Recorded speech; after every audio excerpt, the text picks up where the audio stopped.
What's up all you Pokemon investors out there? Hope you guys are doing amazing. So I just wanted to go over and react to the current state of the Pokemon investing world and collecting, especially as we start to heat up in this back end of the Scarlet and Violet era. Pokemon investing seems like it's going to continue to be the hottest topic in the Pokemon, especially Pokemon YouTube community. Of course, Reddit, we all see the reaction videos of our Reddit Pokemon investing channel and how well those videos do. And I just think that this space is going to be here to stay. I personally believe that it is a well-needed space. As much as I'm on the side of collectors and being a die-hard collector myself, I do understand the importance of the investment space. We have to remember that we all need each other. And in this video, I'm just going to give you guys some points of why I think that is. And mostly this is a video to collectors to help you guys see why we need investors and players, etc. Longevity and the collection of history is so important for this hobby. And as many collectors like myself that there are out in the world, people like me that just collect, you know, the 3-pack blisters and a few booster boxes here and there, as much as there's people like us, we aren't going to supply the market for the next 5, 10, 50 years down the road, and that is where the investors come in. It seems like now more than ever, people are just buying cases of booster boxes, ETBs, etc., to hold down the line and then sell at a future profit, the investing aspect of that. And when you hold a product for a decade to then sell back to collectors, I see that as a win for everybody. You guys know, like I stated on this channel multiple times, I invest to just reinvest into myself. I invest into Pokemon cards to sell, to then reinvest into myself, reinvest into the Pokemon channel that you're watching yourself.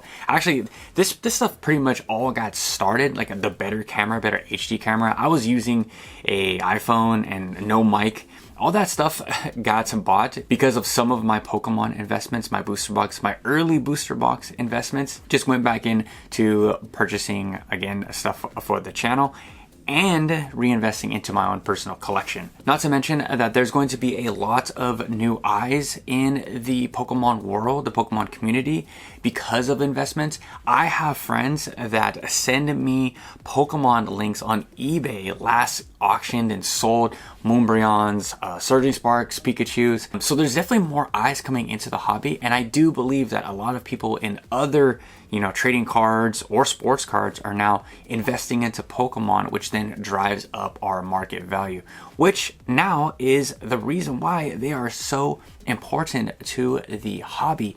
If we are valued, the Pokemon community, I say we as like the Pokemon community, if we are valued at, you know, a high level, multi-millions, multi-billions of dollars for Pokemon, that just means that money is going to be allocated back into the company. So that means better textured cards, better card quality for the TCG sets, as well as for me, for lovers of the video games, hopefully with this Legend ZA game coming out, that is going to go into the video games. We're gonna have a smooth, non-laggy, frame-rated game.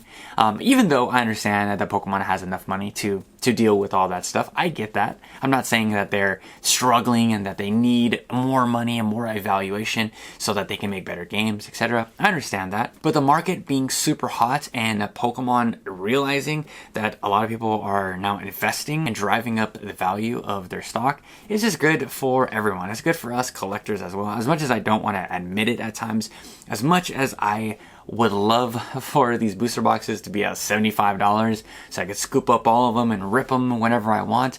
You know, that's just a make-believe wonderland, especially right now in the market. The temperature is hot, hotter than it's ever been in this first half of the Scarlet and Violet era. And with the Pokemon market being so hot, we are going to get just randoms coming in, like I said, sports cards people and scalpers and just bad people in general. But there is going to be these people that are going to to stick around and contribute to the hobby and learn to love the hobby down the line. I watched Dama's video early this morning, and he was saying that there's going to be investor people that are going to come in and they're going to be like, hey, I wonder what this Pokemon stuff is all about. Crack open a booster pack and be like, wow, that's pretty cool. That's fun. Maybe I should continue to do that.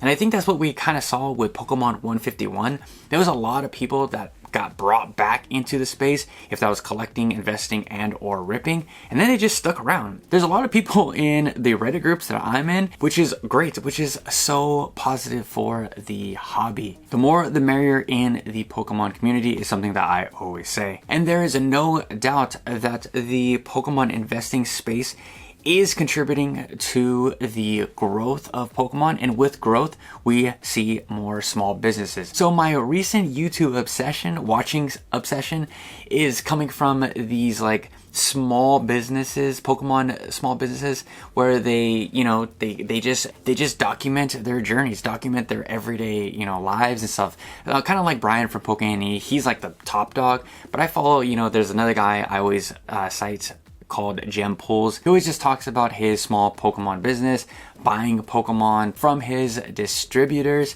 and I just think that it's super interesting to see these small businesses grow. And as a dude that is primarily in Japanese, this is great because this is going to have more eyes on the Japanese market. That is also going to grow the Japanese market, because if you guys were in the Sword and Shield and Sun and Moon era of Japanese Pokemon cards, a lot of these cards were tampered with. You can find these videos on big channels like PokeVault and PokeRev. Even they purchased some tampered with, scammed booster boxes back in the day, and it was just not a fun time. So now that we have more reputable stores, or even just LGS getting allocation to Japanese products, now that we can just go in and establish a connection and trust some of these stores and small businesses, I think is also a giant plus. And just to talk about LGSs in general, I know it is a very hard business. The margins are very small. Brian from Pokemon, he was talking about his margins and what you have to do to just make money and be successful as an LGS. And I think now with Pokemon just being so investable, I really hope that some LGSs are taking full advantage, saving some of these booster boxes so that they can make ends meet and actually be profitable. But with all the positivity, I do understand that negativity comes. We've seen the fights breaking out at Costco, and there's just bad actors that are going to come in. We all know that. Scalping is just a part of the hobby. Scalping is just a part of what is in collecting in general. It's actually funny that I stopped going to this local LGS. I'm not going to name any names, of course, but the dude that owned the shop was one of the guys that went to the Costco's, bought all those those stacking tins to then resell at his shop, even though he has distribution. That makes no sense. And to be full transparent, I completely stopped going to that LGS because I do think that is scalping, and those deals aren't for stores. I'm pretty die hard with the LGSs that I support here in California. I support the ones that if they have an Evolving Skies booster box at $6, they're gonna have them at $6 regardless if the market is shoots up overnight. They're not gonna just go change the price. Again, I do understand that everyone needs to make a profit, but when you're just changing your prices every single day and you're taking full advantage of the market, people are just gonna go elsewhere. I do understand that today's price isn't what yesterday's price is. So definitely keep tabs on that. Take care of you, and take care of you, especially in the crazy times where sets are so popular. One last tip before we wrap everything up is just to you Pokemon investors. I understand that there is insane amounts of hype and FOMO right now in the community. You go on Instagram, you see all these people buying, tons of these sealed products. They have their little apps out that tells you that they made $100,000 to $200,000 in Pokemon sealed products, all this stuff. Don't feel bad about your collection. Don't compare yourself to others. There's going to be whales out there, guys, people that spend every single dollar into Pokemon investing. The most important tip is to just spend in your budget. This cardboard isn't worth getting into credit card debt. As much as I disagree with the channel, he just put a video out a couple of days ago talking about just not overspending in today's market. Again, it is very hard to not see these people, you know, take pictures or photo or videos with hundreds of thousands of dollars of booster boxes, and you feel like you're behind. That is just an easy recipe for absolute disaster, in my personal opinion.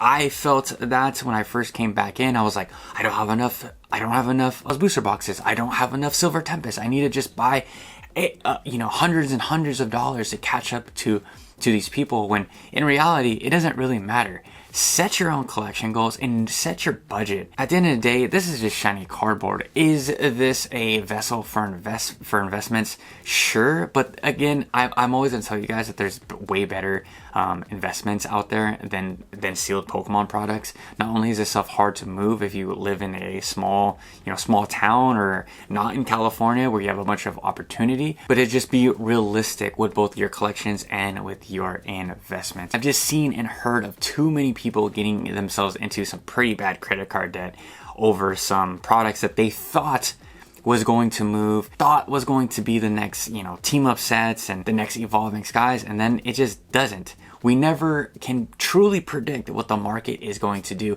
what the market truly deems investable for the next decade. You guys got to remember too that that whatever set you may think is super bullish may not pop off until 5 years down the line. Until then, all the numbers, all the data has come out about the said sets, and then it decides to take off. There's always those chances, there's always those opportunities, and there's always those risks. I mean, look at sets that have just been extremely low printed. I mean, we could have the same situation go down with Paldea Evolved if we don't get another reprint. A set like that is just so good from top to bottom, it doesn't give it reprint, that thing is gonna shoot up, you know, to the absolute moon in the next, 3 to 5 years, because you're going to be at a car show and you're talking to some friends, talking to some people, and everyone's going to be like, well, Paldea Evolved was short printed, so that's why it's $500. There's always that caveat to those sets. So that's just always something to think about, something to keep in the back of your mind. So now I'm going to turn it to you guys. What do you think about the current state of Pokemon investing? Is it getting a little too crazy? Is there too many Pokemon investing channels, investing spaces? Let me know that, or anything in the comment section down below. Until tomorrow, I'll catch you guys with a fresh new video. Peace out. Take it easy.